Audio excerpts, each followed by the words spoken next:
نکاح جو ہے وہ سنت ہے، وہ ضرور کریں، لیکن اتنے ہی نکاح کریں جتنے آپ سنبھال سکتے ہیں، ورنہ جو ہے نا وہ اپنے لیے الٹا یہ نہ ہو کہ مصیبت کھڑی کرتے ہیں۔ یہاں تو جو بندہ کچھ کر نہیں رہا ہوتا کہتے تھا بیاہ کر دیں، تاکہ پورے دو خاندان کچھ کرنا شروع کر دیں، یعنی آپ لڑنا شروع کر دیں، سارے ویلے نوں جڑا موقع مل جائے اپنا کام کرنے دا۔ وہ کہتے ہیں جی ایک غریب آدمی آیا تو نبی علیہ السلام نے فرمایا شادی کرو، وہ اور غریب ہو گیا، پھر دوسری کرائی، پھر تیسری کرائی، چوتھی امیر ہو گیا۔ اس طرح کوئی امیر ہوتا ہے؟ سر بخاری مسلم دونوں میں حدیث ہے، اے نوجوانوں کے گروہ جس میں استطاعت ہے نا وہی نکاح کرے۔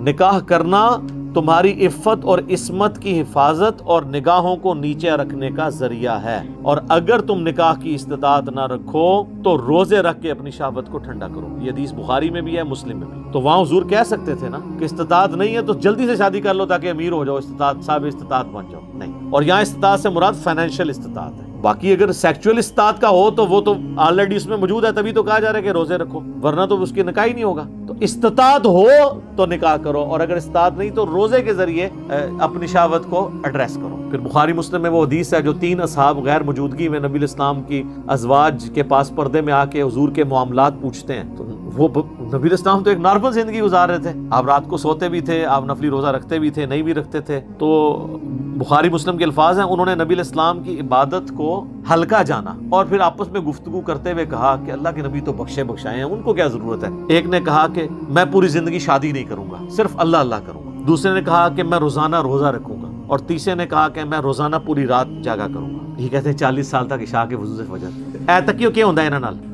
یہ چلے گئے، یہ باتیں کر کے وہ وہاں پہ گئے تو نبی علیہ السلام کی زوجہ محترمہ جو تھی انہوں نے سن لیا، اور جب حضور واپس آئے تو انہوں نے کہا کہ جی وہ آپ کے چیتے آئے تھے یہ دعوے کر کے گئے ہیں۔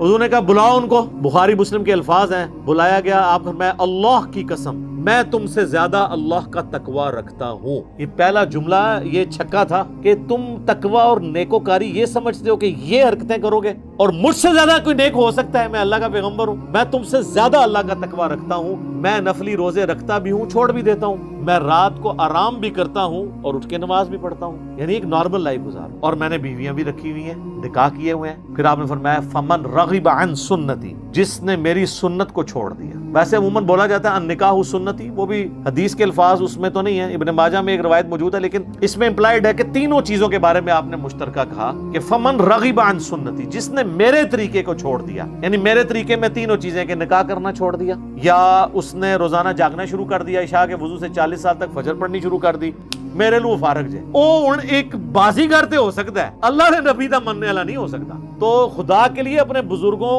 کو بے عزت ہونے سے بچائیں، یہ فضیلت نہیں ہے، یہ اگر ان کی بزرگی کو اگر کوئی ختم کرنے والی چیز ہے وہ یہ ہے کہ 40 سال تک عشاء کے وضو سے فجر پڑھتے تھے۔ جی اے تے بزرگ وڈنے والی ہے گل، بزرگاں نو بچانا ہے تے یہ کیا کرو رات نو سوندے بھی سن تے اٹھ کے نماز بھی پڑھ لیندے سن، یہ نہ کوئی عشاء کے، یہ بتاتے ہیں کرتب ان کا، یہ کرتب ہی ہے نا۔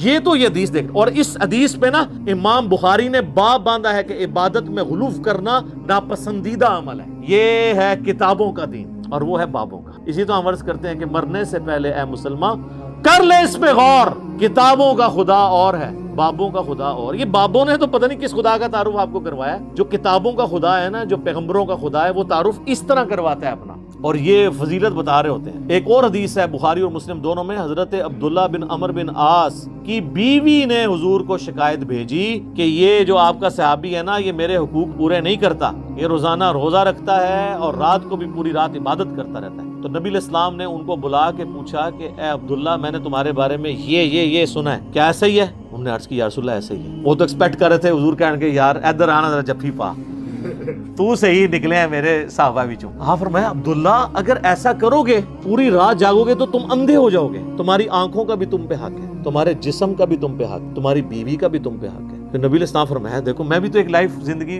گزار رہا ہوں نا، میں رات کو سوتا بھی ہوں، اٹھ کے نماز بھی پڑھتا ہوں، نفلی روزے رکھتا بھی ہوں، چھوڑ بھی دیتا ہوں۔ انہوں نے کہا یا رسول اللہ صلی اللہ علیہ وسلم میرے اندر بہت طاقت ہے، میں اللہ کی عبادت کر سکتا ہوں، تو میں تو روزانہ روزہ رکھوں گا۔ آپ نے فرمایا کہ جو روزانہ روزہ رکھتا ہے گویا کہ ایسا ہے کہ وہ روزہ رکھتا ہی نہیں۔ چلو زیرو۔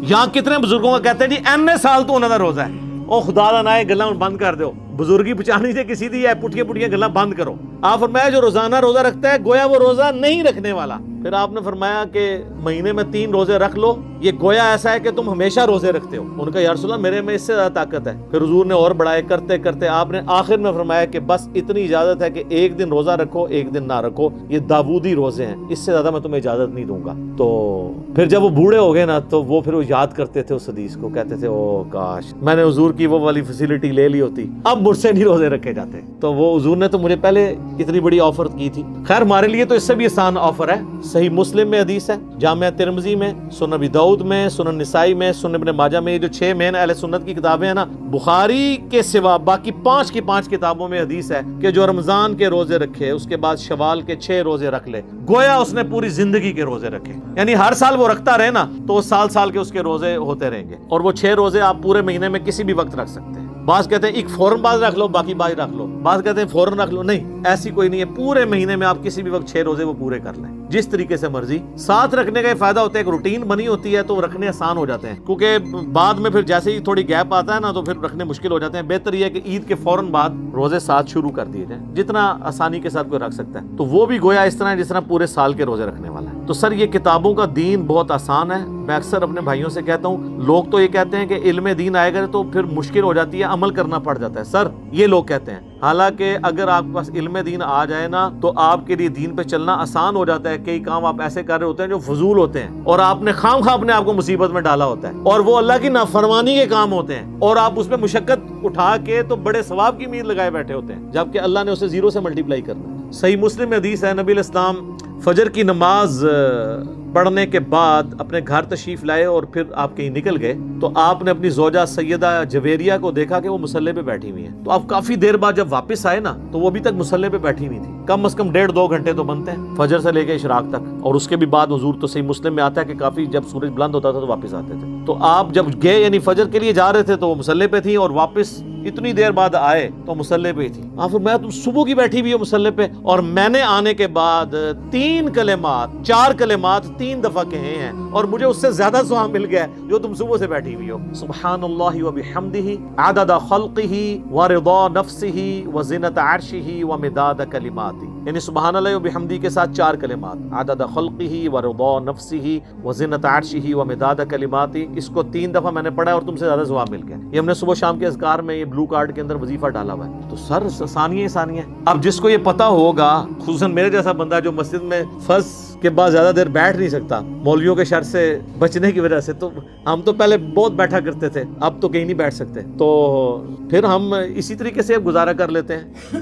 باقی ہے کہ اشراق بندہ گھر بھی پڑھ سکتا ہے, ضروری نہیں کہ مسجد میں پڑھنی ہے. تو ہمارے جیسے لوگوں کا بھی اللہ نے خیال رکھا ہوا ہے اس اعتبار سے کہ یار 3 بار یہ پڑھ لو, ٹھیک ہے. مسجد اگر مولوی نہیں بیٹھ دیتا خیر ہے, ثواب تو اس تو زیادہ دے دیں گا, ٹھیک ہے نا. اور جو بیٹھ سکتا ہے وہ نور اللہ نور کرے, بیٹھے بھی اور یہ بھی پڑھے, ٹھیک ہوگا جی. اللہ تعالیٰ سے دعا ہے جو حق بات میں نے کہی اللہ تعالیٰ ہمارے دلوں میں راسخ فرمائے. اگر جذبات میں میرے منہ سے کوئی غلط بات نکل گئی تو اللہ تعالیٰ ہمارے دلوں ہی سے اسے محو کر دے, ہمیں کتاب و سنت کی تعلیمات پر عمل کر کے دوسرے بھائیوں تک پہنچانے کی توفیق عطا فرمائے.